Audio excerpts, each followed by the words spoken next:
He won't even notice, Dubois hissed, shoving Clara toward table 7. Another Tuesday, another ghost for old Finch. But tonight, the ghost wore silver. Not that Finch would see it at first. Blinded by a decade of grief, he'd wave off the waitress, order his usual, and stare into the abyss.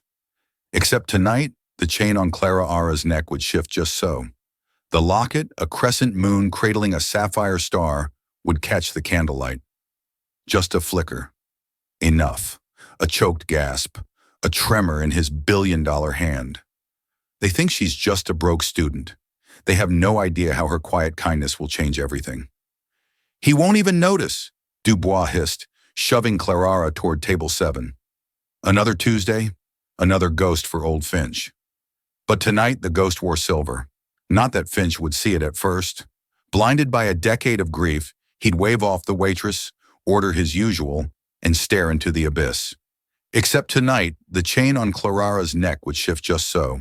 The locket, a crescent moon cradling a sapphire star, would catch the candlelight. Just a flicker. Enough. A choked gasp. A tremor in his billion-dollar hand. They think she's just a broke student. They have no idea how her quiet kindness will change everything. Alistair Finch, at 58, didn't live so much as exist.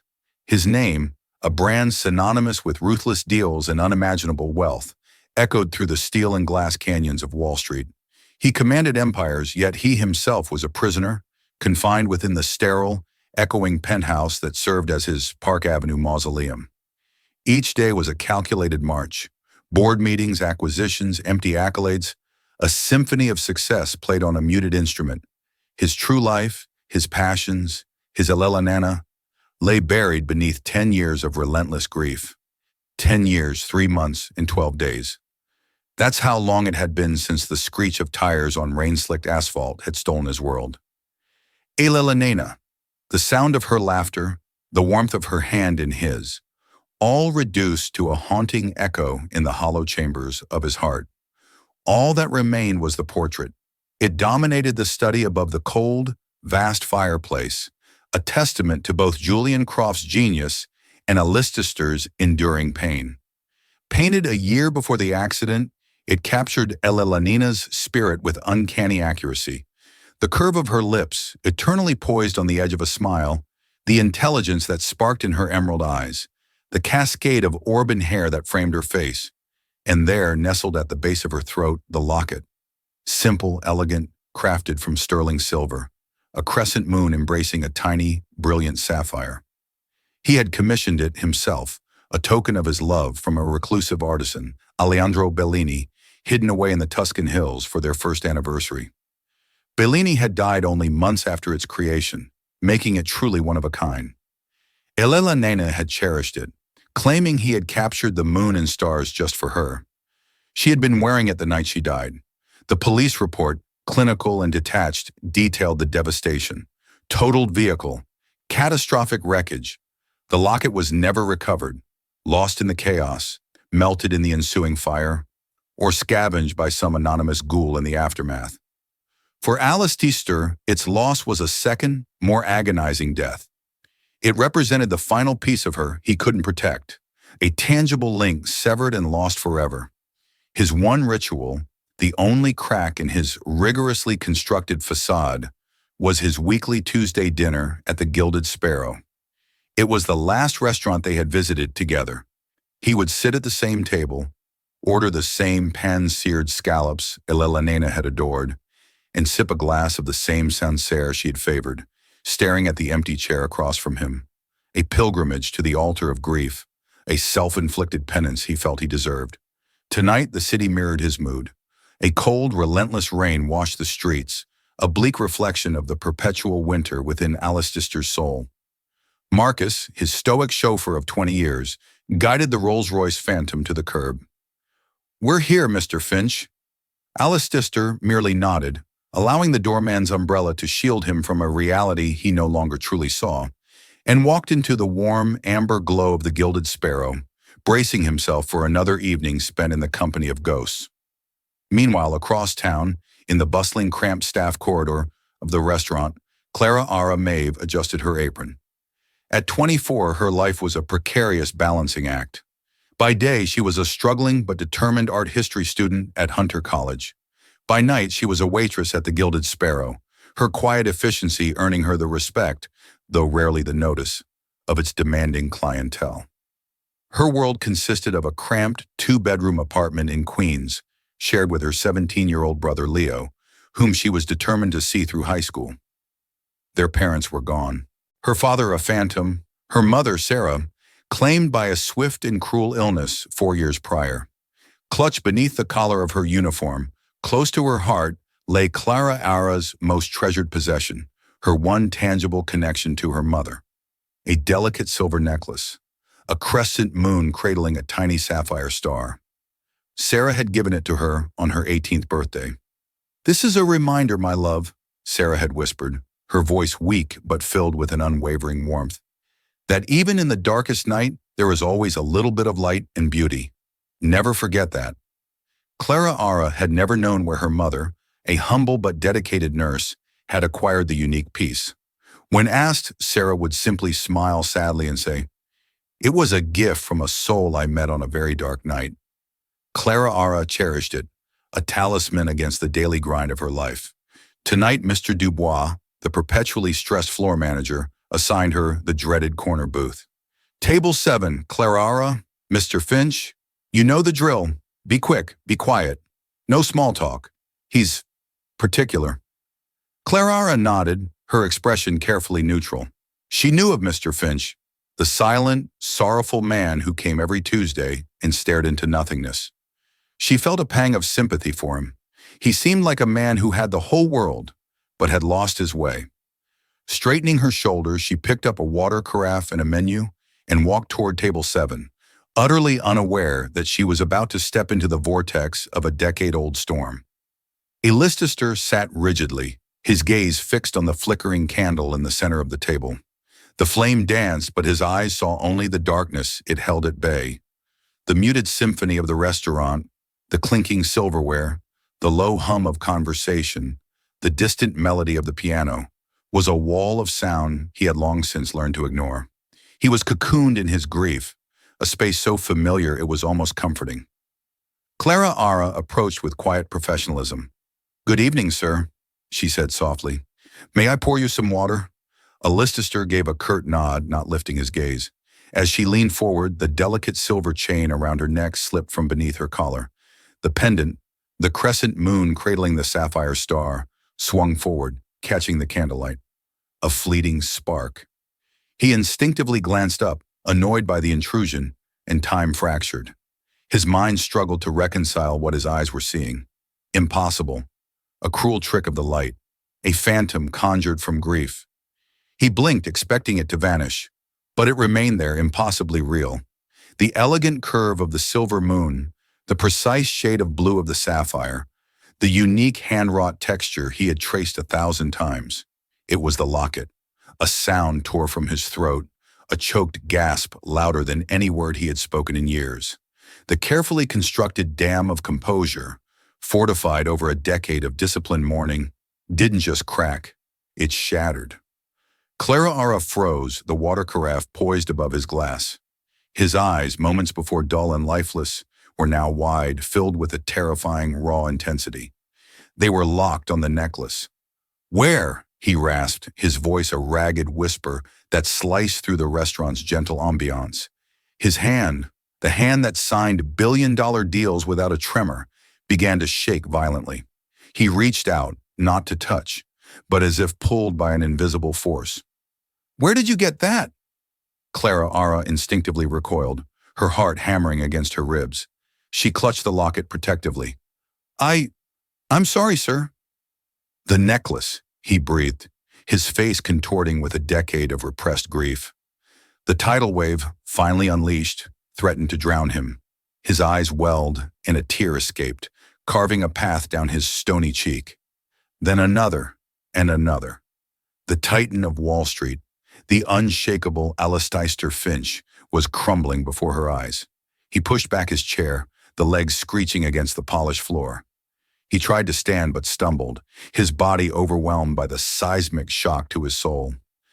"Elela Nena," He whispered the name, a sacred broken prayer. By now the surrounding tables had fallen silent. Diners stared, forks suspended in midair. Mr. Dubois, witnessing the spectacle, rushed over, his face a mask of panicked professionalism. "Mr. Finch, is everything all right?" "Clara Ara, what did you do?" he hissed, assuming his waitress was somehow at fault. But Alistair didn't hear him. He saw only the locket, a relic from a buried life, a ghost made manifest in silver and sapphire. He collapsed back into his chair, burying his face in his hands, and began to sob. Not quiet, dignified tears, but wrenching, soul-deep sobs that echoed the violent tearing of old wounds. It was the sound of 10 years of silence breaking all at once. Clara Ara stood rooted to the spot, a maelstrom of confusion, fear, and an unsettling sense of pity swirling within her. This powerful, intimidating man was weeping like a lost child because of her mother's necklace. The restaurant, the staring faces, Mr. Dubois' frantic apologies, it all blurred. Her reality had suddenly shifted, and at its center stood a grieving billionaire, and the simple silver moon she wore around her neck. The scene dissolved into controlled chaos. Marcus, Alistair's chauffeur, who had been waiting in the lobby, appeared at the table in an instant, his presence large and calming. With a quiet authority that brooked no argument, he and Mr. Dubois helped the still sobbing Alistair to his feet. "My sincerest apologies for the disturbance," Marcus said, his voice a low rumble, addressing everyone and no one. As he guided his distraught employer toward the exit, Alistair stopped. He turned back, his eyes red-rimmed and desperate, finding Clara in the throng of onlookers. I must speak with you," he said, his voice thick with emotion. He fumbled in his jacket pocket, pulling out a heavy, cream-colored business card. He pressed it into her trembling hand, his fingers cold as ice. "Please call this number. Ask for me directly. It is of the utmost importance." And then he was gone, swept out into the rainy night, leaving behind a wake of stunned silence in a restaurant full of whispered speculation. Clara Ara stared down at the card in her hand. Alistair Finch, CEO, Finch Global Holdings. The embossed letters felt heavy, like a summons. Mr. Dubois immediately snatched it from her. "What is the meaning of this, Maeve?" he demanded, his face flushed with a mixture of anger and fear. "What did you say to him?" "Nothing. I did nothing," Clara defended herself, her voice shaking. He saw my necklace and he broke down."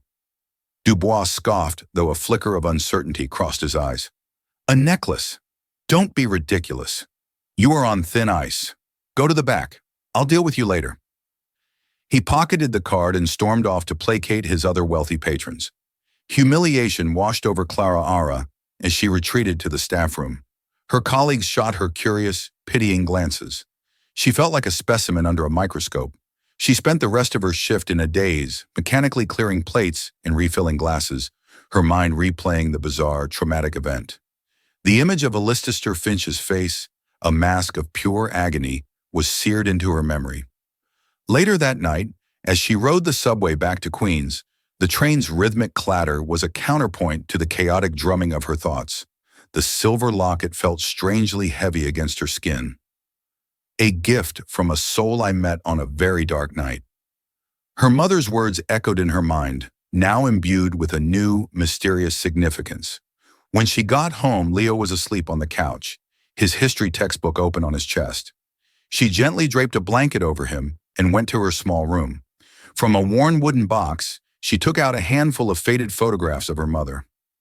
Sarah Maeve was a woman with kind eyes and a gentle smile, a pillar of quiet strength who had worked double shifts as an ER nurse to give her children a decent life. There were no pictures of her wearing the locket. Clara Ara realized she'd only ever seen it in its velvet box until her 18th birthday. Her mother had been a private person, especially about her life before the children. She rarely spoke of the past, always focusing on the future. Could this necklace be a key to that hidden past?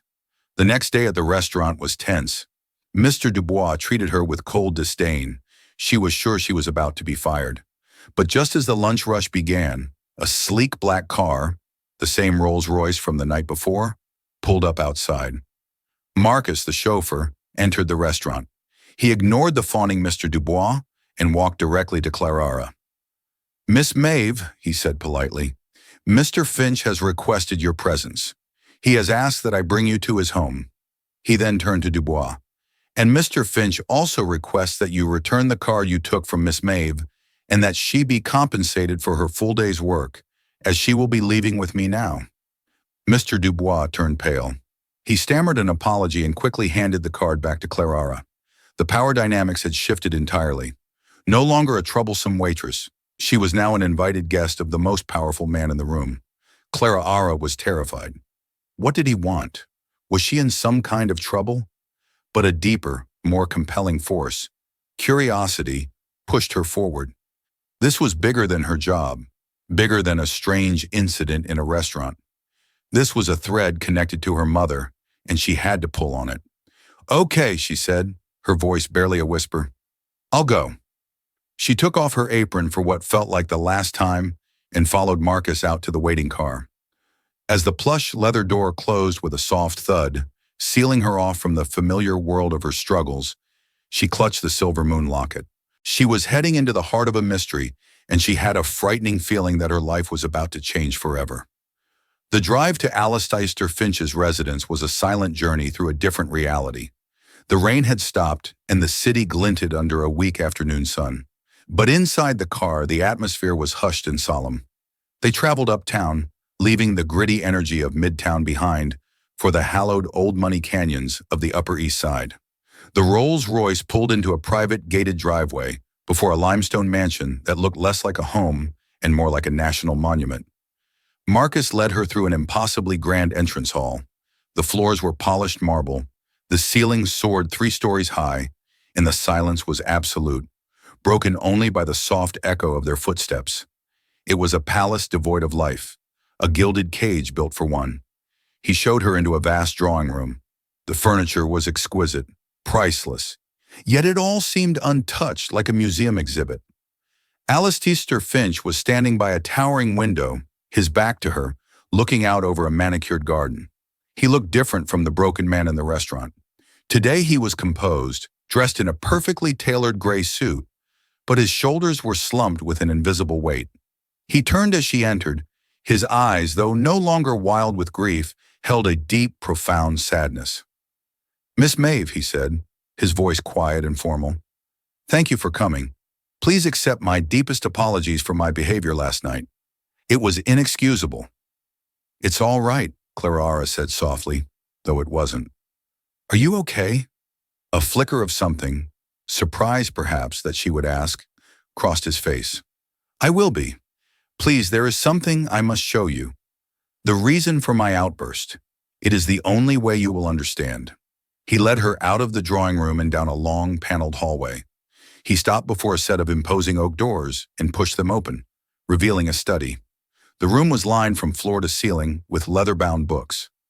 A large mahogany desk sat at one end, but the room was dominated by what hung over the massive unlit fireplace, the portrait. Clara gasped. It was a masterpiece, a woman of breathtaking beauty captured in a moment of serene happiness. She wore an emerald green dress that complemented her fiery auburn hair and sparkling green eyes. She looked alive, as if she could step out of the frame at any moment. And as Clara's eyes, trained by her art history studies, took in the details, the masterful brushstrokes, the play of light and shadow, they landed on the woman's neck. Her heart stopped. There, rendered in perfect luminous detail by the artist's brush, was her locket, the crescent moon, the sapphire star. It was identical in every conceivable way. "That's," she whispered, her voice trailing off as she took a step closer. "That's impossible." Her name was Elena, Alistair said, his voice thick with unshed tears as he stared at the painting. "She was my wife," he began to speak, and the story of the locket poured out of him. He told her about the reclusive Tuscan artisan, Alejandro Bellini, and how he had commissioned the one-of-a-kind piece for their first anniversary. He described how Elena had never taken it off, how it had become a part of her. "She was wearing it on the night of the accident," he said, his voice breaking. "She was driving back from visiting her sister upstate. The roads were slick from a storm. The police report said the car hit a patch of black ice. His gaze was fixed on the necklace in the painting. They searched the wreckage for days. I hired my own team to sift through every piece of debris. It was gone. I assumed it had been destroyed or stolen. For 10 years, I have believed it was lost forever. He finally turned his gaze from the portrait to look at Clara Ara, his eyes pleading. And then last night, I saw you wearing her locket, wearing a piece of my wife's soul. So I must ask you again, Miss Maeve. Please tell me how it came to be in your possession. Clara Ara was speechless, her mind reeling. The world seemed to tilt on its axis. She looked from the painted locket to the real one she clutched in her hand. They were not similar. They were the same. Taking a deep breath, she found her voice. This was my mother, she said, feeling small and inadequate in the cavernous room. Her name was Sarah Maeve.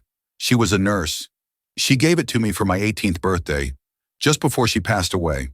She told me it was a gift given to her on a very dark night. Alistair's brow furrowed.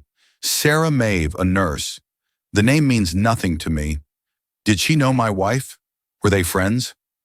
I don't think so, Clara Ara said honestly.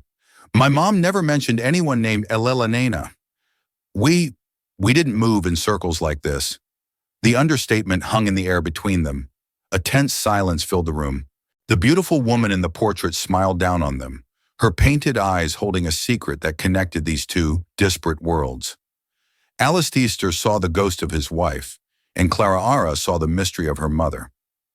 I will give you anything for it, Alistair said, his voice laced with desperation. Name your price. $1 million, $5 million. It is a meaningless sum to me. I need it back. Clara Ara looked at the locket in her hand, then back at the portrait. $5 million would change her and Leo's lives forever. No more debt, no more double shifts. A real future. But then she thought of her mother's hand, cool and frail, pressing this into her palm. Even in the darkest night, there is always a little bit of light and beauty. It was the last piece of her mother she had left. I'm sorry, Mr. Finch, she said, her voice shaking but firm. I can't sell it. It's not about the money. It's all I have left of her. Alistair looked devastated, but a flicker of respect showed in his eyes. He saw in her a conviction that money couldn't buy. He nodded slowly. I understand, but I cannot let this go. There is a story here, a piece of my wife's final hours that I never knew, and I will find out what it is.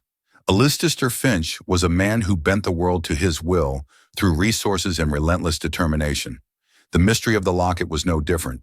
The day after his meeting with Clara Ara, he summoned the best private investigator in New York City, a woman whose discretion and tenacity were legendary, Miss Evelyn Reed.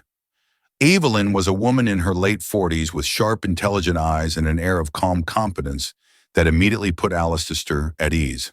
She sat opposite him in his sterile office, a leather-bound notebook in her lap, and listened without interruption as he recounted the entire story.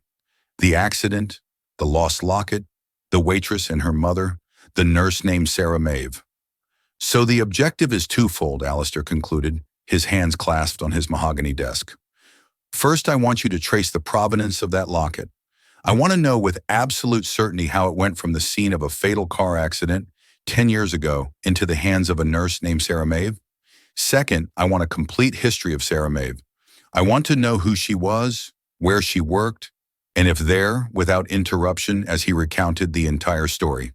The accident, the lost locket, the waitress and her mother, the nurse named Sarah Maeve. So the objective is twofold, Alistair concluded, his hands clasped on his mahogany desk. First, I want you to trace the provenance of that locket. I want to know with absolute certainty how it went from the scene of a fatal car accident 10 years ago into the hands of a nurse named Sarah Maeve. Second, I want a complete history of Sarah Maeve. I want to know who she was, where she worked, and if there was any possible connection, no matter how remote, to my wife, Elena Finch. I'll need the exact date and location of the accident, the police report, and any personal effects that were recovered from the scene. Evelyn said, her pen gliding across the page. I'll also need everything you have on Elena's schedule for that day. It's all here, Lister said, pushing a thick file across the desk. 10 years of dead ends. I hope you have better luck. I don't rely on luck, Mr. Finch, Evelyn stated plainly. Evelyn Reed's investigation began not with people, but with paper. She sequestered herself in a private office surrounded by documents. The police report on Elelena's accident was thorough, but clinical. Single vehicle collision. Route 17 westbound near the town of Montoello. Black ice cited as a contributing factor. Victim pronounced deceased at the scene. Evelyn noted the timestamp 11:48 p.m., October 26th. Next, she pulled the property log from the case file. A list of Elelena's recovered belongings, a designer handbag, a wallet containing credit cards and $212 in cash, a pair of diamond earrings. No mention of a necklace. The paramedics' report was the same. The locket had simply vanished. Then Evelyn shifted her focus to Sarah Maeve. She ran a background check. Born in Binghamton, New York, graduated from a state nursing program. No criminal record, a string of addresses in working-class neighborhoods in Queens, a single mother to 2 children, Clara, Ara, and Leo. The father was not listed on their birth certificates. For all intents and purposes, Sarah Maeve was an ordinary woman who had lived an ordinary, hard-working life. Evelyn started cross-referencing. She pulled employment records. 10 years ago, Sarah Maeve was employed as an ER nurse. Evelyn's eyes narrowed. She checked the location. Sarah didn't work at a major New York City hospital. She worked at a small regional medical center, Catskill Regional. Evelyn felt a jolt, the first real spark of connection. She pulled up a map.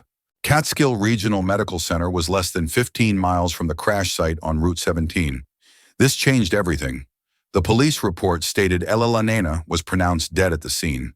But was that entirely accurate? In the chaos of a bad accident on a dark night, initial reports could be wrong.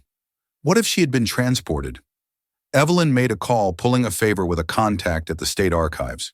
She wanted the ambulance dispatch logs and the emergency room admission records for Catskill Regional for the night of October the 26th, 10 years ago. It was a long shot. Records that old might be lost or deep in storage. While she waited, she delved into Elelena Finch's life. A listister had given her access to Elelena's old emails and calendars. She was a prolific philanthropist involved in dozens of charities.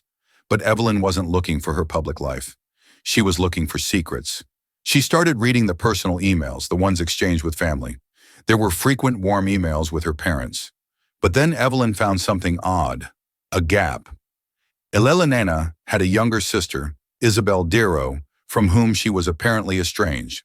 There were no emails to or from Isabel, but her name appeared in tense exchanges between Elelena and her mother.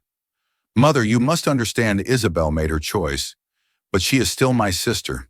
It was a potential lead, but it seemed unrelated to the locket. Evelyn filed it away and focused on the more promising thread, the hospital. 2 days later, a digitized file arrived in her inbox, the ER logs from Catskill Regional. She scrolled through the admissions for the night of the accident. A broken arm from a fall, a child with a high fever. Then she saw it, an admission time-stamped den. Jane Doe, unresponsive female, approximately 40 years old, admitted from a single vehicle MVC on Route 17. Severe trauma. Evelyn's heart hammered in her chest. The police report was wrong. Elelena Finch hadn't died on the roadside. She had died in the hospital. She quickly scanned the staff roster for the ER shift that night. Her eyes moved down the list of doctors and nurses on duty. And there it was. Nurse on duty triage in trauma bay to Sarah Maeve, RN. The thread was no longer just a thread. It was a rope connecting the billionaire's wife and the waitress's mother in the final desperate moments of Elelena Finch's life. Sarah hadn't just randomly found the locket. She had been there. The discovery that Elelena had died in the hospital and not on the roadside hit a listister like a physical blow. For a decade, he had pictured a sudden, merciful end. The new reality that she had been alive, alone, and in a stranger's hospital was a fresh hell, but it also provided the context Evelyn Reed needed. She was brought in as a Jane Doe, Evelyn explained, sitting opposite Alistair in his study, the portrait of Elelena looking down at them. Your wife's ID was in her handbag. But in the chaos of a trauma case, the first priority is stabilization, not identification. By the time they found it and made the call, you were already on your way. But she had already passed. That window from her arrival to her death was approximately 50 minutes. Sarah Maeve was the primate Murray Priory nurse signed to her bay. So she stole it, Allister said, his voice flat and cold. My wife was dying and that woman stole her necklace. I don't think it's that simple, Mr. Finch, Evelyn countered gently. Sarah Maeve had a spotless record. No complaints, no disciplinary actions. She was known for her compassion. Stealing from a dying patient seems out of character. There's another piece to this puzzle. Evelyn gestured to the file on Elena Nena's arranged sister, Isabel. I started digging into Isabel Devo. It wasn't easy. It seems the Devo family, Elena Nena's family, effectively disowned her. She fell in love with a man they disapproved of, a musician with no money. They cut her off. She disappeared from their world about 15 years before Elena Nena's death. Evelyn had tracked Isabel down. It took weeks, but she found her living a quiet, impoverished life in a small town near Ithaca. She was now a widow named Isabel Jensen. According to her calendar, Evelyn continued, Eleanor had found Isabel 2 months before the accident. They had been secretly communicating, trying to heal the rift. The night of the accident, Elena wasn't just visiting her sister.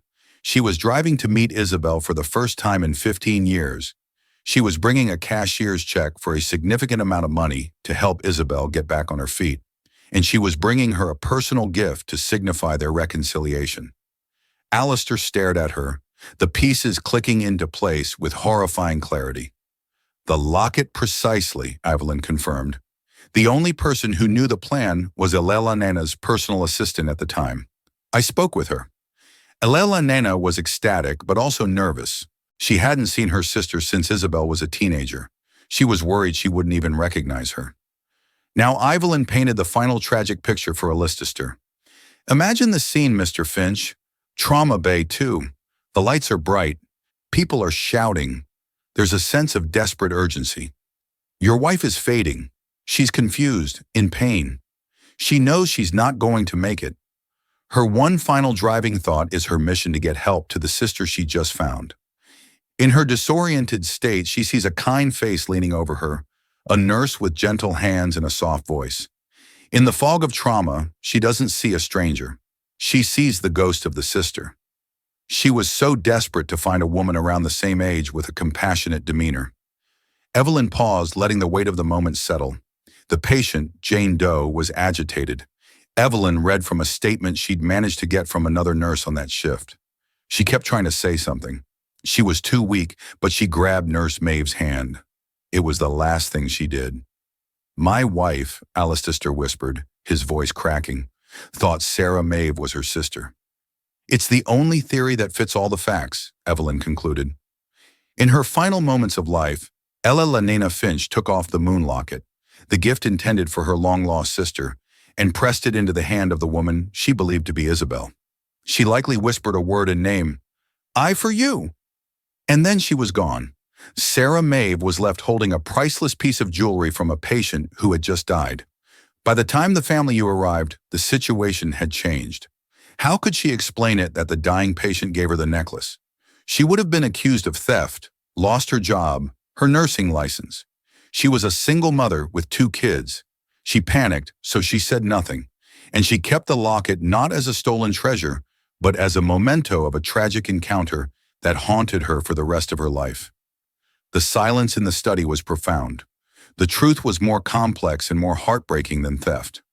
It was a story not of greed, but of mistaken identity, desperation, and fear.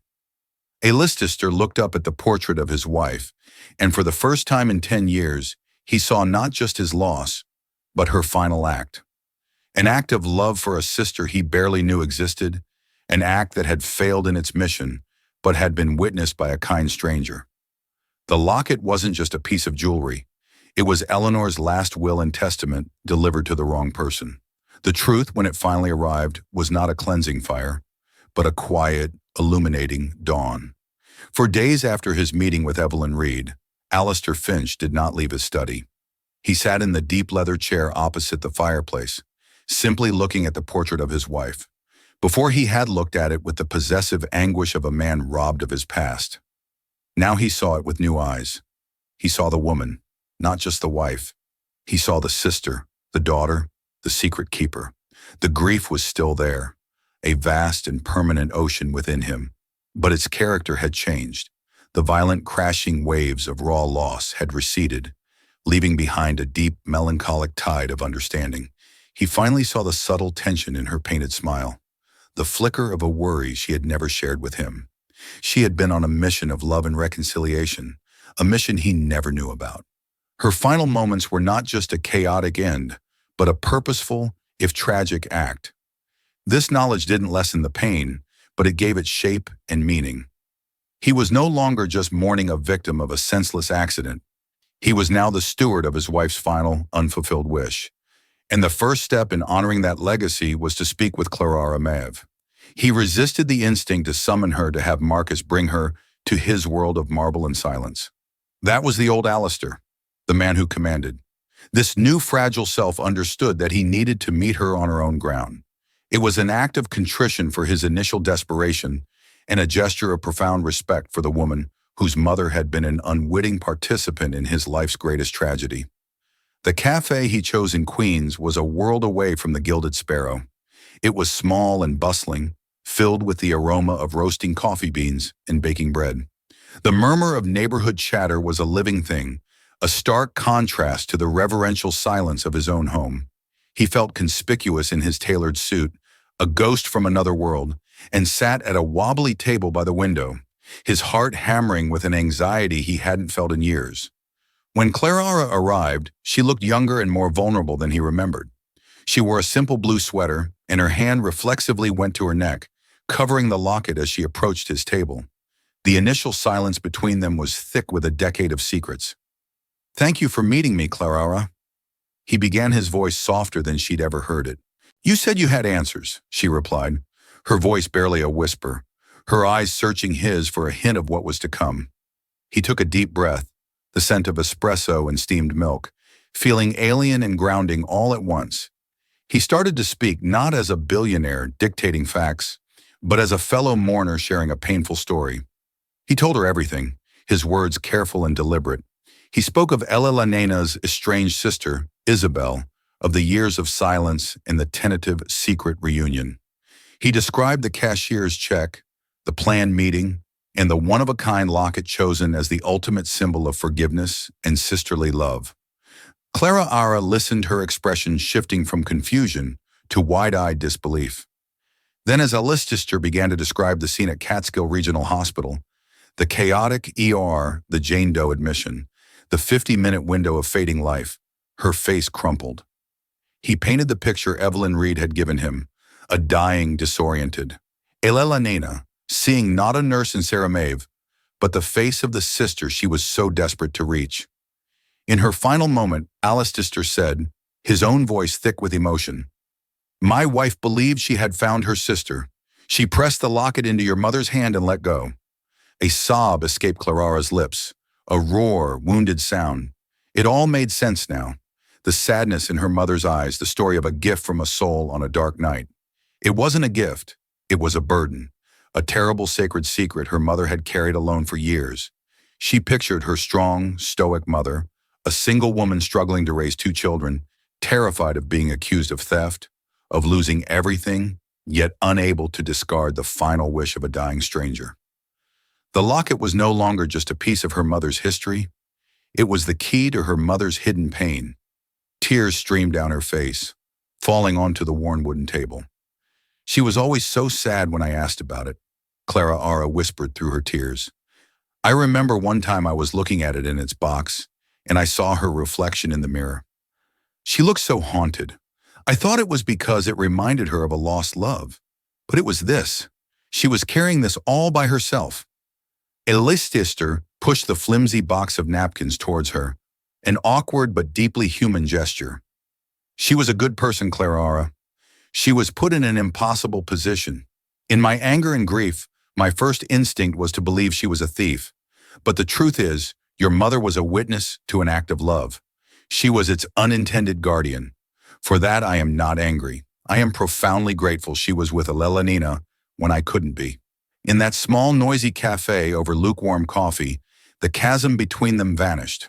They were no longer the billionaire and the waitress. They were two orphans of a shared tragedy, their lives forever entwined by a small silver moon, a silent nurse, and a woman in a portrait. The journey upstate a few weeks later was quiet and contemplative. Clara Ara sat in the plush passenger seat of the Rolls-Royce, watching the concrete towers of the city give way to the sprawling green of the countryside. She and Alistair spoke intermittently, sharing small, tentative details of the women they had lost. Alistair described Elena's laugh, a sound that could fill any room, and Clara spoke of her mother's hands, how they were always gentle, even when chapped and raw from hospital disinfectant. They were building a bridge across their grief, one memory at a time. Isabel Jensen lived in a small, weathered farmhouse, set back from the road, surrounded by a riot of wildflowers. When she opened the door, it was like seeing a ghost. She had the same emerald eyes as the woman in the portrait, but they were etched with the lines of a harder life.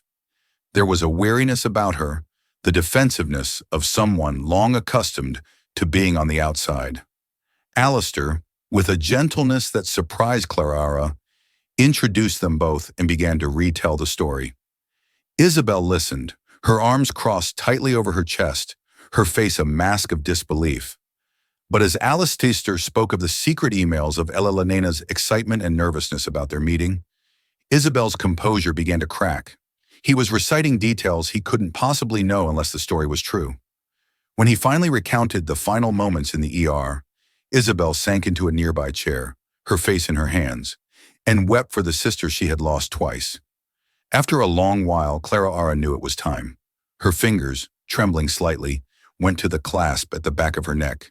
She unhooked the chain, and the moon locket fell into her palm, feeling both heavy and light. She walked over to Isabel and knelt before her. "This was always meant for you," she said, her voice clear and resonant in the quiet room. She held out her hand, the locket resting on her palm, the tiny sapphire twinkling like a tear. Isabel looked up, her vision blurred. She stared at the locket as if it were a holy relic. With a shaking hand, she reached out and touched it. It was the piece of jewelry Elena had described in her last email, a promise of a new beginning.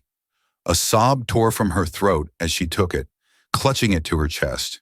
It was a message of love that had taken a decade-long detour through a stranger's life to finally reach her.